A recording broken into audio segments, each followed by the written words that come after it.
brand asal Prancis, Peugeot mengenalkan sebuah SUV kompak dengan desain yang menawan, fitur yang futuristis, dan kemewahan kabin yang mumpuni. Bersama gue Raka, kita bahas bareng nih Peugeot 3008 Allure Plus.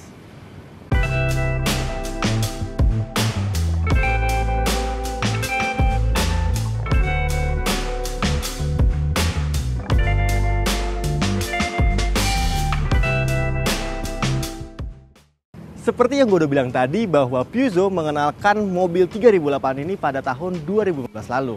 Namun pada bulan Februari kemarin, Peugeot mengenalkan tipe terendah dari 3008 ini, yaitu tipe Allure Plus. Mobil ini dihargai dengan harga yang lebih murah dibanding tipe GT Line yang sudah dijual sebelumnya. Walaupun dijual dengan harga yang lebih murah, namun beberapa fitur di mobil ini malah bertambah. Walaupun masih ada sih beberapa fitur yang dikurangin. Terus, kenapa bisa lebih murah? Karena unit Allure Plus ini merupakan unit yang diimpor utuh dari negara Malaysia, yang merupakan negara kawasan ASEAN, yang berarti menurut Astra International Peugeot, beban biaya masuk dari mobil ini jadi lebih murah dibanding diimpor utuh dari negara asalnya yaitu Prancis. Sebelum gue membahas detail mengenai mobil ini, gue pengen kasih tau dulu nih cara melafalkan nama Peugeot. Seperti ini. Peugeot. Nah, jadi kayak gitu tuh, kurang lebih sama kan kayak gua. Oke lah, sekarang kita bahas bagian desainnya.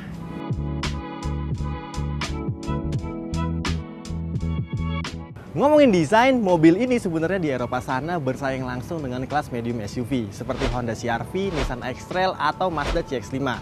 Namun jika di Indonesia, mobil ini layak banget nih disandingkan dengan SUV kompak asal Eropa seperti BMW X1, Mercedes-Benz GLA, atau Audi Q3. Karena desainnya itu mewah, menawan, dan memiliki ciri khas. Di depan sini, biasanya bentuk lampu pada mobil tuh cenderung kotak atau bulat. Namun, lampu di Peugeot 3008 ini bentuknya seperti apa ya? Bisa dikatakan mungkin seperti bumerang nih. Dan tentu lampunya sudah full LED, high beam, low beamnya. Terus juga di sini ada lampu DRL, dan lampu sennya juga sudah sekuensial, alias nyalanya tuh jalan gitu. Nah, yang gue suka lagi adalah bentuk dari grillnya nih. Kayak dia tuh menyambungkan pola dengan garis putus-putus yang membentuk 3D layaknya grill pada Mercedes-Benz. Terus yang menarik di sini ada lambang singa berdiri yang menceritakan banget bahwa ini adalah merupakan mobil asal Prancis yaitu Peugeot. Terus yang menarik adalah penggunaan lampu yang layaknya fog lamp ini. Tapi sebenarnya ini bukan lampu fog lamp, melainkan lampu cornering light. Jadi ketika setir dibelokkan ke kanan, lampu kanan nyala, setir dibelokkan ke kiri, lampu kiri nyala. Dan lampu ini sebenarnya nggak bisa dinyalain dari tuas yang ada di dalam. Nanti kita coba ya. Terus sekarang kita bahas bagian sampingnya.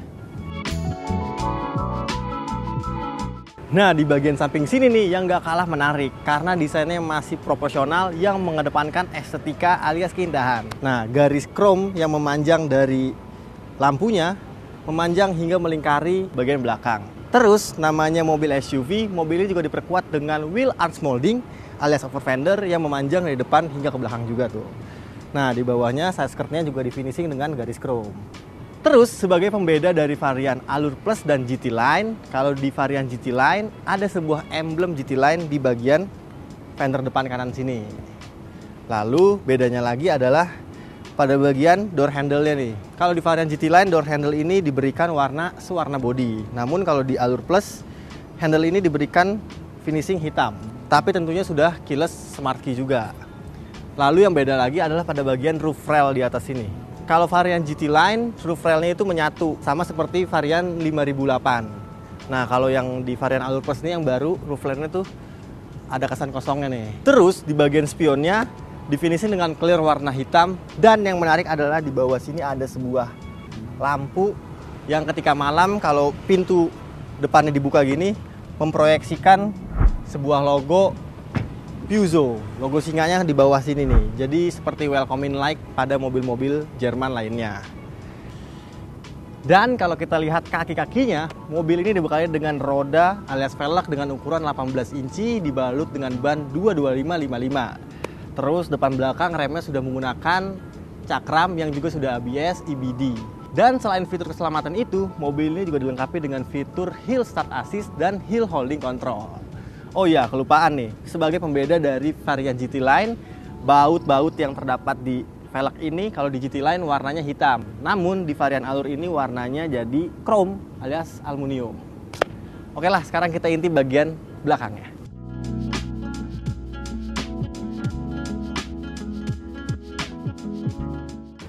Gimana menurut kalian nih desain belakangnya? Kalau gue pribadi sih desainnya ini masih cantik dan menawan banget nih. Apalagi diperkuat dengan desain atap mengambang alias floating roof nih. Pilar C-nya dibuat warnanya hitam gini. Terus yang gue suka lagi adalah pada bagian stop lamp-nya yang sudah pasti full LED.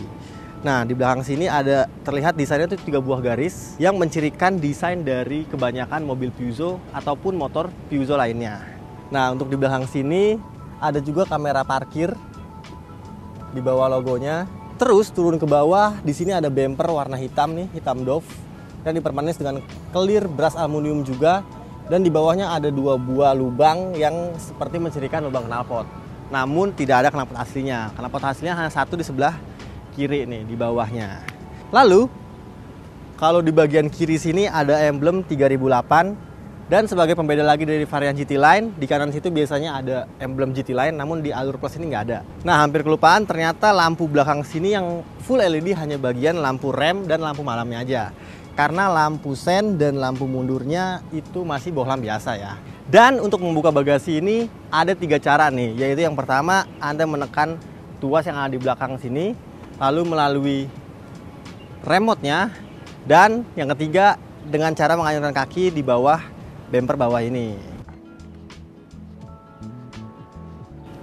Nah, di bagian bagasi ini yang sudah pastinya electric tailgate, kapasitasnya sekitar 512 liter nih. Namun jika dirasa kurang, Anda juga bisa meningkatkan kapasitas bagasi ini melalui tuas yang ada di samping kiri kanan ini. Dan yang gue suka adalah mekanisme pelipatannya sudah elektrik dan smooth banget tuh.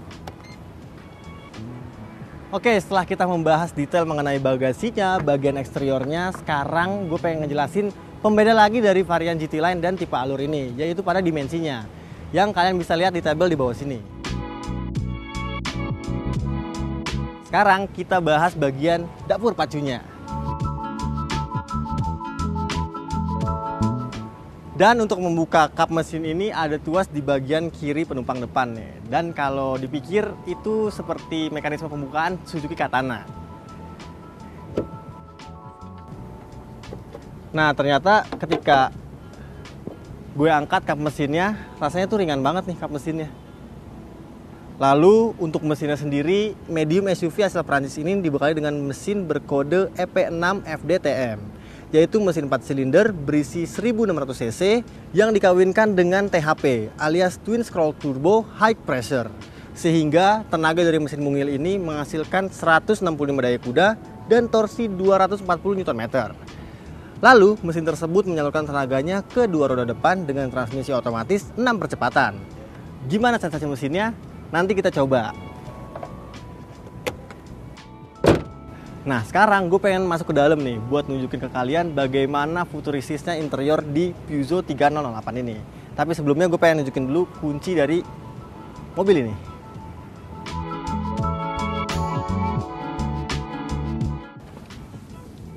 Oke. Dahsyat. Kesan pertama ketika masuk ke dalam kabin Peugeot 3008 ini. Dashboardnya, penggunaan layoutnya tuh selayaknya Anda tidak berada dalam kabin mobil, melainkan di sebuah kokpit pesawat nih. Karena memang desainnya ini disebut Peugeot adalah iCockpit. Desain dari layout dashboardnya itu dibuat bertingkat. Terus yang menarik lagi adalah kesannya seperti driver oriented banget nih, alias berorientasi terhadap pengemudi. Karena bentuk dari head unitnya, tombol-tombolnya seakan mengarah pada pengemudi. Nah, setelah terkesima dengan layoutnya, sekarang kita bahas satu persatu apa aja yang ditawarkan di interior ini. Oke, yang pertama kali pengen gue bahas adalah bagian layar instrumennya yang besar di depan ini nih. Layarnya udah pasti full digital sebesar 12,3 inci. Informasi seperti speedometer, tachometer, odometer, konsumsi bahan bakar rata-rata sudah pasti hadir di mobil ini. Dan yang unik adalah informasi tachometernya. Kalau di mobil-mobil biasa, tachometernya tuh muter dari kiri ke kanan, dan kalau di Peugeot 3008 ini dari kanan ke kiri, jadi berlawanan jarum jam. Di layar full digital ini tentunya sudah bisa diatur melalui tombol yang ada di dalam setir ini. Total ada 3 pengaturan mode yang terdapat pada layar instrumen cluster ini, yaitu ada mode personal, mode driving, mode dial, mode minimum, dan kembali lagi kepada mode personal. yang gak kalah mencuri perhatian sejak pertama kali masuk adalah penggunaan setir nih. Setirnya tuh kalau dilihat tuh kecil banget dan bentuknya bukan lagi bulat, melainkan heksagonal ya, segi 6, yang atas dan bawahnya sudah flat nih. Jadi mencirikan banget setir mobil sport mungkin ya, atau setir pesawat tempur nih. Kalau kita ke tuas-tuas, di sebelah kanan dan sebelah kiri seperti layaknya mobil Eropa, tuas kanan untuk mengatur wiper dan tuas kiri untuk mengatur lampu nih. Dan keduanya sudah all auto intermittent. Nah, di tuas lampu ini seperti yang gue katakan tadi, di depan nggak ada tuas untuk menyalakan lampu fog lamp, melainkan lampu fog lamp itu adalah lampu cornering light. Terus di bawah kedua tuas kiri kanannya ini ada juga tuas cruise control nih. Jadi mobilnya dilengkapi dengan fitur cruise control. Tapi sayangnya belum adaptif ya, jadi masih cruise control biasa. Nah, sekarang kita bahas bagian layar tengahnya nih, alias bagian infotainmentnya yang juga keren banget nih. Layarnya sebesar 7 inci yang juga sudah touchscreen, dan pengaturannya itu ada pengaturan music, pengaturan AC, terus pengaturan mobil, pengaturan telepon, pengaturan shortcut untuk konektivitas, dan tombol hazard yang bisa Anda lakukan shortcutnya di tuas touch di bawah layar infotainmentnya. Lalu di bawah tuas-tuas touch ini ada juga tuas seperti defogger kaca depan, sirkulasi AC, defogger kaca belakang, dan pengaturan untuk mengunci semua pintu yang ada di mobil ini. Lalu di kiri sini ada itu untuk mengatur volume.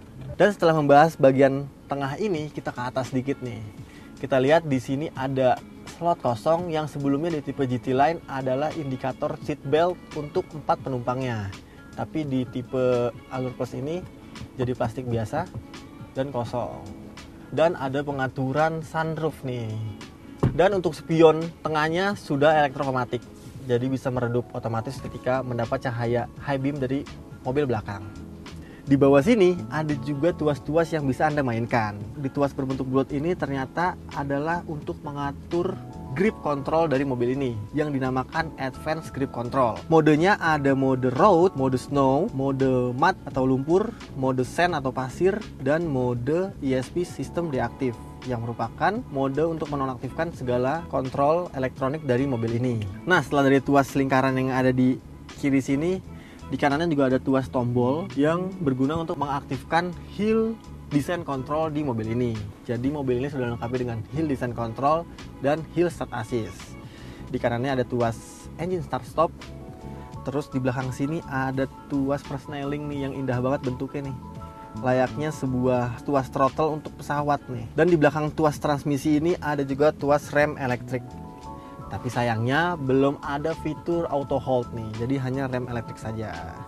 Dan di belakang tuas rem parkirnya ada tombol sport, yang berarti mobil ini memiliki 2 mode berkendara, yaitu sport dan biasa. Nah, jika diaktifkan, instrumen cluster pada layar tengahnya ini berubah suasananya menjadi merah. Ngomongin material kabin dalam Peugeot 3008 ini, tentunya dilengkapi dengan material kabin yang oke. Depan sini soft touch, di bawah sini ada sebuah kain yang bentuknya tuh seperti kain jeans nih. Lalu di bawah sini juga ada soft touch. Lalu yang membedakan lagi dari GT Line dan Allure Plus ini adalah penggunaan kulit joknya nih. Kalau di varian GT Line, kulit joknya digabungkan atau dikombinasikan dengan tekstur denim yang seperti di dashboard ini. Namun kalau di varian Allure Plus ini, joknya hanya warna hitam kulitnya. Di varian Allure Plus ini tidak hadir fitur pengharum ruangan alias fitur parfum nih, yang bisa Anda atur di layar tengah ini. Namanya mobil yang dijual di Indonesia tentunya harus juga memiliki tempat penyimpanan alias kompartemen yang juga banyak. Tapi di mobil ini sepertinya tempat penyimpanan itu cukup minim, karena cuma terdapat pada bagian pintu kiri kanan. Dan di tengah sini ada tempat penyimpanan satu nih, yang bisa menyimpan mungkin handphone Anda. Di depan sini ada tempat penyimpanan lagi yang cukup dalam. Di sini ada tempat penyimpanan juga yang ternyata cukup dalam. Oke, lalu di depan sini ada juga 2 buah cup holder. Dan itu aja tempat penyimpanannya, nggak ada lagi. Lalu kalau masalah charging, di depan sini dilengkapi dengan 1 buah soket USB dan 1 buah soket lighter nih, 12 volt. Setelah kita membahas semua yang ditawarkan di mobil ini di bagian depannya, gue juga pengen ngasih tahu bahwa mobil ini dilengkapi dengan fitur keselamatan yang juga mumpuni. Tadi di bagian remnya sudah dilengkapi ABS, EBD, brake assist, lalu juga ada fitur hill descent control, hill start assist, ada 5 mode berkendara dikala Anda ingin off-road, terus juga ada rem parkir elektris, dan yang kalah menarik adanya airbag sebanyak 6 titik di mobil ini, depan belakang, pilar kiri kanan sampai belakang sana terdapat airbag. Lalu ada juga fitur driver attention alert, dimana ketika kita kelelahan menyetirnya, mobil ini akan menampilkan peringatan untuk kita beristirahat. Ketika kita keluar jalur, mobil ini akan mengintervensi nih, setirnya akan mengintervensi untuk kembali meluruskan laju daripada mobil ini. Dan setelah membahas detail mengenai apa aja ditawarkan di depan, gue pengen pindah ke belakang buat cari tahu nih, apakah kabin belakangnya tuh lega, nyaman atau tidak. Let's go. Oke, ternyata di belakang sini memberikan kenyamanan yang sama seperti di depannya nih. Untuk urusan legroom, di depan adalah posisi mengemudi gue, tinggi gue 185 cm dan masih terdapat legroom yang cukup banyak. Begitu pula dengan headroomnya nih. Walaupun ketika sunroofnya ditutup, tirai ditutup ini memberikan kesan yang agak sempit sih, tapi overall masih cukup lah. Nah, di belakang sini nggak banyak yang bisa kalian mainkan, karena di tengah sini cuma ada 2 buah blower AC. Lalu di bawahnya ada soket USB yang bisa mengisi daya gadget Anda. Nah, yang disayangkan adalah material kabin pada bagian belakang sini. Kalau dilihat nih di door trimnya, materialnya ternyata material keras, hanya empuk pada bagian bawah sini nih. Lalu untuk tempat penyimpanannya, di depan sini ada seat pocket yang berbentuk jaring gini. Di kanan kiri juga ada cup holder. Dan di tengah sini ada juga armrest nih. Nah, armrestnya juga dilengkapi dengan 2 buah cup holder. Dilengkapi juga dengan seat belt 3 titik untuk ketiga penumpangnya. Nah, terus juga yang menjadi catatan, kalau di sekeliling bagian depan dilengkapi dengan ambient light warna biru, tapi di belakang sini ambient light itu tidak disalurkan nih. Jadi polosan aja, hanya ada ambient light di atas, di bagian atas sini. Setelah kita membahas yang ditawarkan di bagian interiornya, eksteriornya, sekarang gue pengen kembali ke depan untuk merasakan sensasi mesin dari Peugeot 3008 Allure Plus ini. Let's go!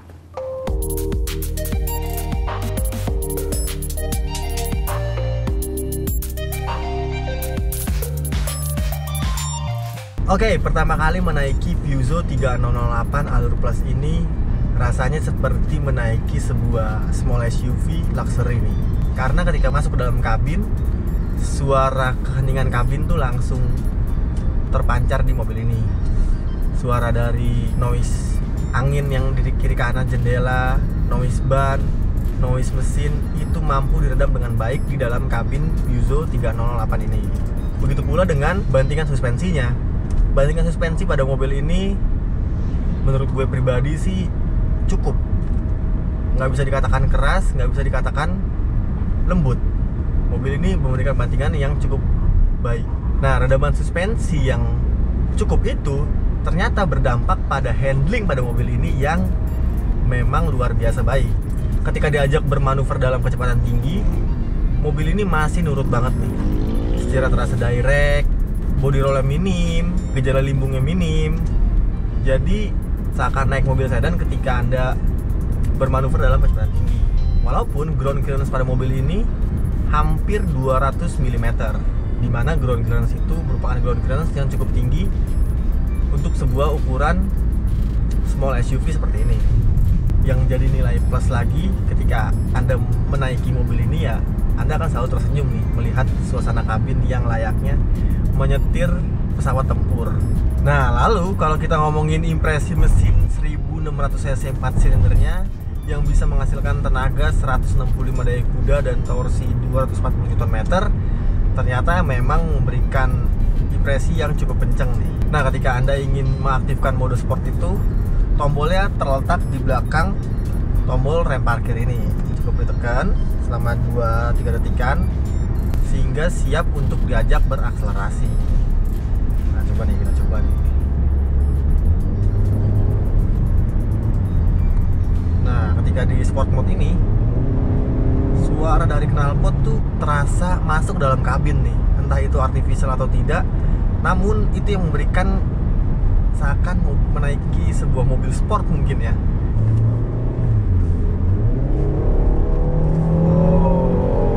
Dan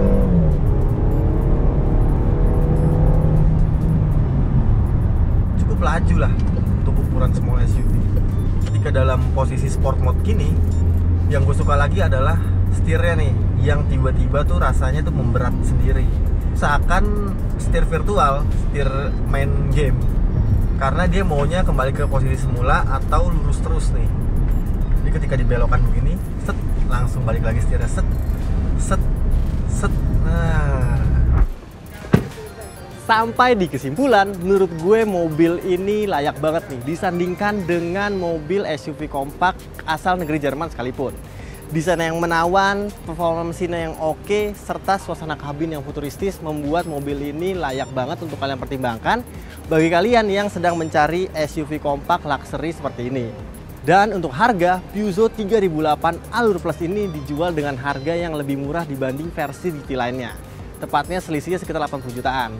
Mobil ini dijual dengan harga 670 juta rupiah. Dan jika dibandingkan dengan SUV kompak Jerman lainnya, mobil ini termasuk yang paling murah untuk kelasnya. Jadi gimana? Kalian tertarik nggak nih untuk membeli Peugeot 3008 Allure Plus ini? Kalau kalian tertarik, coba sampaikan komentar kalian di kolom komentar di bawah. Seperti biasa, terima kasih banyak untuk kalian semua yang udah nonton video ini sampai habis. Jangan lupa untuk klik like, komen, share, dan subscribe channel Pressbook Otomotif. Gue Raka pamit, lanjut review lagi.